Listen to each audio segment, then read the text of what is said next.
Bigan natin na DDS.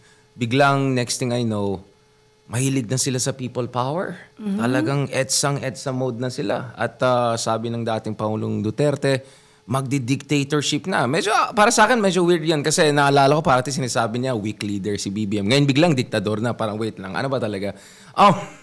Sa tingin nyo ba nagiging ridiculous na ito? Nasa sobrang naging ridiculous na itong mga attacks na kahit isang neutral na pribadong mamamayan katulad nyo na kailangan na magsalita. It just happened na itong plataforma nyo ngayon gives you the kind of voice na kailangan nyo to push back. Noon naman, siguro pa konti-konti lang nakakapansin sa akin. No? Hindi naman kasi, wala pa ako sa gobyerno. Pero syempre, tinitake up ko na yung issues. So, nandyan yung issue ni mga Duterte, nandyan na yung mga issue nila Senator Raffy Tulfo. Hindi lang naman si mga Duterte ang tinatopic ko. So doon, hindi ako masyadong pinapansin until I was appointed as Palace Press Officer. So siguro yung unang araw, na hindi ko naman in-expect na magiging ganon talaga ang dating sa taong bayan. And you know naman, Richard, I speak my mind. So kung ano yung alam ko, ano yung alam ko, at dapat lagi itong may resibo. Correct. So with that, siguro nakita nila, uy, threat ba si Atty. Claire sa magiging goal namin against the government and against the president? So siguro yun yung nakikita ko na kasi kami, ang laban namin is against fake news. Sinasabi namin, ito hindi totoo yan, lahat yan ay lalo na yung mga palamuran. Ako, huwag na kayo maniniwala sa mga ganyan. Diba? Kasi kung walang laman ang kanilang content, puro mura lang, ay wala yung basihan na para paniwalaan nyo. So with that siguro, iniisip nila na, naku, dapat ito si Atty. Claire, mawala. Otherwise, yung goal natin na pabagsakin, not naman destabilization, but to pin down the president, mukhang hindi sila magiging successful. Well, may mga nagsabi na actually destabilizer na sila Yun yung term na ginagamit nila back in the day laban sa kahit sino. Kami, kung mag-criticize ka lang sa akin, destabilizer ko na. Para sa akin, mas destabilizing yan. Pag-usapan natin point by point. Una-una, sinasabi nila na nagiging diktador daw ang administration, na pabalik na tayo sa dictatorship. Ano yung masabi niyo dyan? Unang-una, di ba? Sinabi mo nga, sabi nila weak leader. So, paano ang magiging weak leader na kinukonsidera nila? Magiging ganoon katapang. Strongman bigla. Diba? Yeah. Na magiging diktador. So, contradicting yung kanilang statements para lang ba makapagsalita? Mema. So, ngayon, gusto nila, mind conditioning ito, itong si PBBM, itong si Pangulo. Naku, magkaka-martial law yan. Parang tayong lahat Pilipino. Allergic sa word na martial law. So, doon nila ginagawi yung kanilang mga pambabatikos, yung kanilang mga statements, para yung tao, teka lang, oo nga, baka nga magka-martial law. So, mangyayari niyan, magkakaroon ng fear na malamang, naku, ayaw namin ng ganito. So, hindi na kami susuporta dyan. Dito na kami sa kabila. Kasi magkakaroon ng martial law. So, yun yung gusto nilang palabasin. Kahit walang ebidensya. And mind you, Richard, inamin naman to. Sinabi ko na rin before. Inamin ni dating Pangulong Duterte. Fiscal pa lang siya. Alam niya nang mag-create ng intriga at magplanta ng ebidensya. So, hindi ba lahat halos ng sinasabi ni dating Pangulong Duterte, kahit noon pa siya'y Pangulo, hindi ba puro pang iintriga lang, tapos wala naman siyang basehan? So, wag na tayo masanay doon. Mag-level up na tayo para malaman natin sino yung fake, sino yung totoo, sino yung nang-iintriga, sino yung paplanta ng ebidensya. Well, pag-usapan natin yan because not long ago, si Attorney Panelo, dating spokesman ni Digong, ang openly sinasabi niya doon sa isang interview na may mga tao dyan sa armed forces na handa na, to do something about it. Si Pangulong Duterte himself doon sa isang press conference niya sa Davao yung last month, sabi niya, na broken na daw yung nation and the military has to... Para sa akin, that's just short of calling for coup d'etat. Hindi ba destabilizing yan? Ang dating noon, of course, mind conditioning. Ulit. Para yung mga tao, teka lang, maa-alarma na naman to. Diba? Nako, ganito na ba talaga? Ang bansa natin, ang gulo-gulo naman. When in fact, yung kwento lang naman na nagpapagulo. Pero pag lumabas ka, wala namang gulo. So, istorya lang. Istoryahan lang yan. Oo, kwentong kutsero. kwentong kutsero, pero at the same, of course, para sa akin, hindi yan maganda para sa ating Of bansa kasi pangit na headlines yan. Because ako, dahil sa aking West Philippine Sea na yung atikain ko sa West Philippine Sea, parati kong kausap yung military. Close friends ko sila, even yung paano ni Digong, kaibigan natin si Secretary Lorenzana, walang coup plot or attempt or ganyan. Talagang professionalized na po yung Armed Forces of the Philippines. Kaya para sa akin, nakakainis yung mga ganyan statements kasi pag foreign investor ka or wala kang alam masyado sa Pilipinas or hindi mo nakakausap yung mga sundalo, baka isipin mo pwede magkakagulo sa Pilipinas kasi yung South Korea nga na napaka-developed country, muntik na nag-martial law, yung Thailand na katabi natin, nagkakudeta. So para sa akin, destabilizing ganitong rhetoric, kay joke time lang yan. Sinabi na, I don't know kung si Senator Trillanes ba yan or si Justice Carpio dun sa isang podcast natin, sabi niya, hindi siya maging seditious kasi walang sumiseryoso. Kasi laging joke. Well, kasi hindi credible yung tao. Like, let's say, si Panelo, right? Like, walang seryoso doon. Para sabi ko, yes, siguro yung legal threshold, yung quantum, hindi abutan. Pero para sa akin, dahil kausap ko yung mga investors, kausap, international media, kasi, assassination sa president, sabi ko, yun ang concern ko. Destabilizing yung rhetoric na irresponsible at intriguing na yan. Yun yung problema, Richard. Kasi minsan, ginagrab sila. Diba? Yan yung nagiging headlines ng mga newspapers natin. At sa international, ng social unfortunately. media. Yeah. So, ang sa akin, ang pag-aanalisa ko dito, Richard, ginagawa nila talaga na maging the country would appear na chaotic. Correct. Diba? Para maybe, walang mag-invest. Pag walang nag-invest, okay, ang lalabas niyan, mahina ang Pangulo. Kapag magulo, ngayon papalabasin nila, ang gulo-gulo. Palalabasin nila, naku, ang crime rate sa panahon ni Pangulong Marcos, mataas. Sa amin, tahimik. Ang mga droga na issue, lahat yan, halos na solve. Ngayon, ang dami na naman droga. Mind conditioning to, Richard. So, para... Well, fear-mongering, I would say. Yes, para ang dating sa tao, naku, mas magaling na Pangulo. Kailangan natin. Ang Duterte. Kaya sa susunod na eleksyon, dapat Duterte. Pero, again, ginagawa lang nila to. Para masira ang... Well, buti pa, attorney, susunod na election kasi yung vice-presidente mo ngayon whose constitutional line of succession is a Duterte. Pag-usapan natin impeachment issue later on. Pero ngayon, yung isa pang sinasabi nila, exactly, ang katulad ng sinabi nyo, paano ni Digong, lahat ng mga drug addict, lahat ng snatcher, takot, madali maglakad kung saan-saan, kahit anong oras. Ngayon, dami ng snatcher, daming drugista. At ako, nakausap ko si General Torre, PNP, tinignan ko yung numbers. Saan galing yung rhetoric na yan? What are the facts of the case?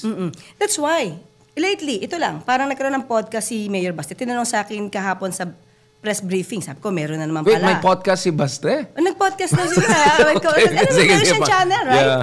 Sige, check natin. So, yun na naman. Ang pinapalutang na naman nila, panahon ngayon, napaka-lenient daw ng Pangulo patungkol dito sa paggawa ng krimen. Correct. Diba?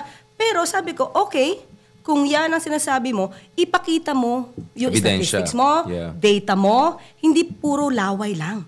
Hindi ba ang nangyayari sa kanila, puro, again, making intrigues, puro intriga, parang doon yata sila pinanganak eh. Parang doon na sila lumaki sa intriga. DNA nila. Oo, kasi nasa dugo na nila yung paggawa ng intriga. Right. So, hinamon natin. According sa record, sabi mo nga, PNP, even Senate President Cheese, pinacheck niya yan eh. Kasi yan din ang sinisigaw ni Senator Robin Padilla na dati, mas okay, nakakalabas kayo ng tahimik kahit gabi. Chinek ni Senator SP Cheese, base sa records, mas mataas ang crime rate during the time of former President Duterte. So walang basihan si Mayor Baste. Well, hindi ko maintindihan. Paano mo masabi na mababa yung krimen nung panahon ni Digong when... Okay, sabihin natin for the sake of argument, bumaba yung snatcher, yung mga petty crimes, tumaas yung homicide rates. Tumaas Murder. Yung mga deaths under investigation. Paano mo masabi na mas safe ang isang komunidad kung may 10,000 kang patay, pero mas kumunti lang yung snatchers mo? Para medyo... Petty crimes. Yeah, di ba? Dapat yung pinakamalaking crime ay homicide. Yung may mga namamatay under suspicious circumstances. Uy, pero alam mo ba, pero si General Torre, di ba at the time nandun siya sa Davao City, chinek niya yung records doon sa Davao, yung mga blatter, mukhang nililinis. Mm. Remember that? Right.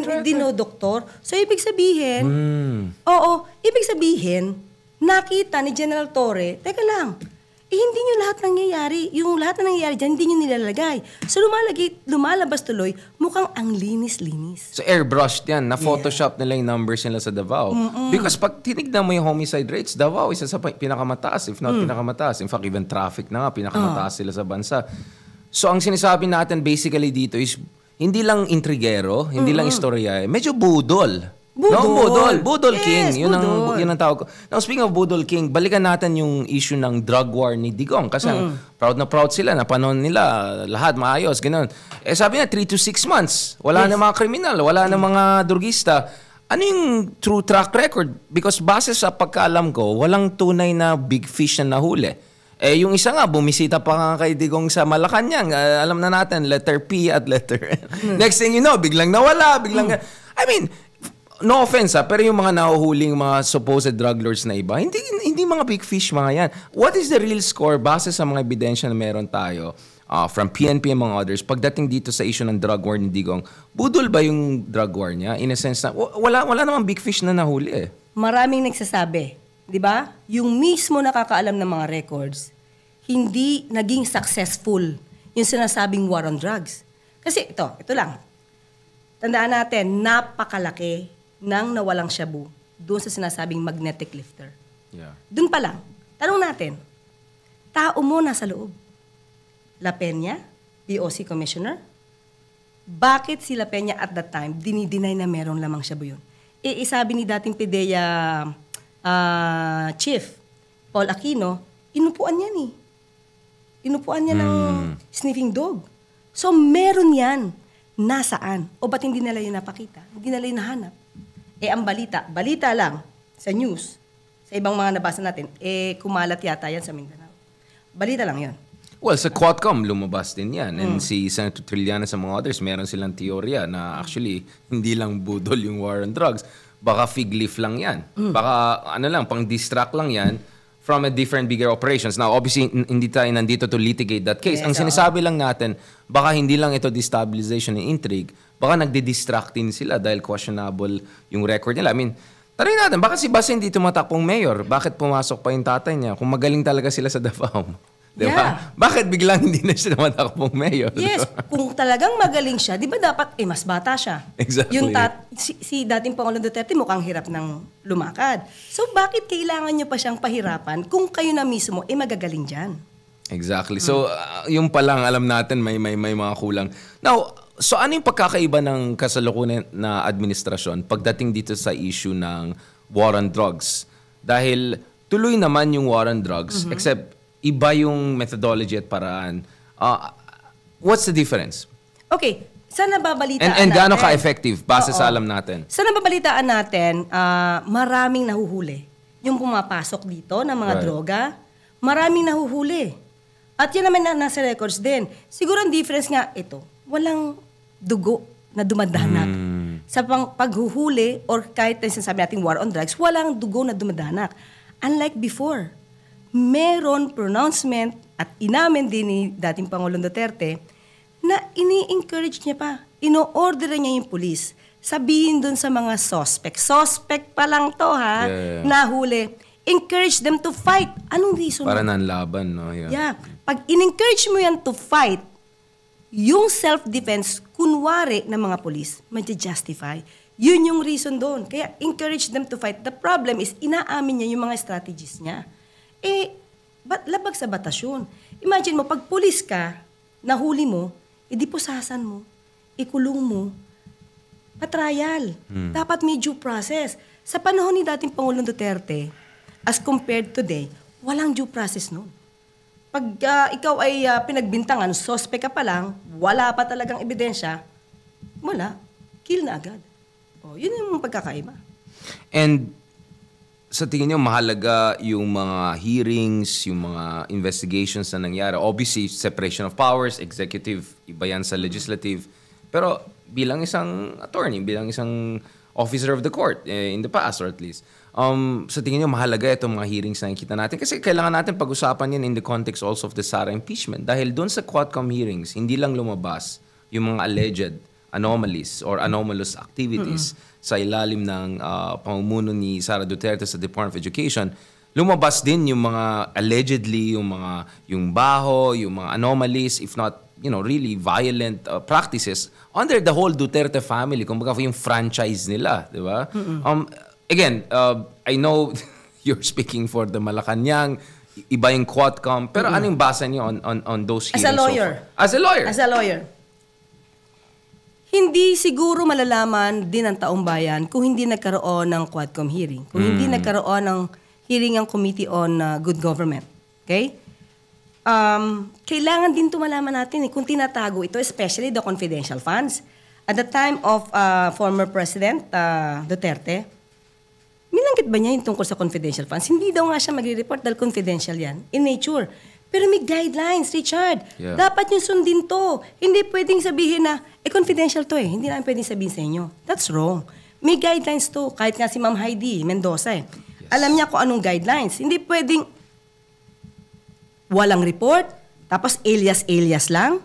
So pag may alias ka, dapat may record pa rin mismo sa opisina. Ganito yan, Richard eh. Ang mangyayari kanyan, halimbawa, ako yung secretary na may confidential funds. Ang gagawin ko, di ba, SDO. Yung SDO niya, makikipag-coordinate yan kung sino man yung pagbibigyan ng pera. Right. Pero lahat yan, dapat si SDO may report. Yung kanilang chief accountant doon sa opisina, may report. Yung report nila na detalyado, nakasealed yan. Right. Hindi nila yan ibibigay sa COA. Ibibigay lang nila kung ano yung pwede nang ibigay. Kapag ka na AOM or na red flag, parang gano'n, oy, teka lang, bakit ganito to? Doon nila ilalabas. Pero confidential pa rin yun, sa COA lang yun ibibigay. So ngayon dito, lumalabas, yung mga ebidensya nila, mukhang wala. Bakit?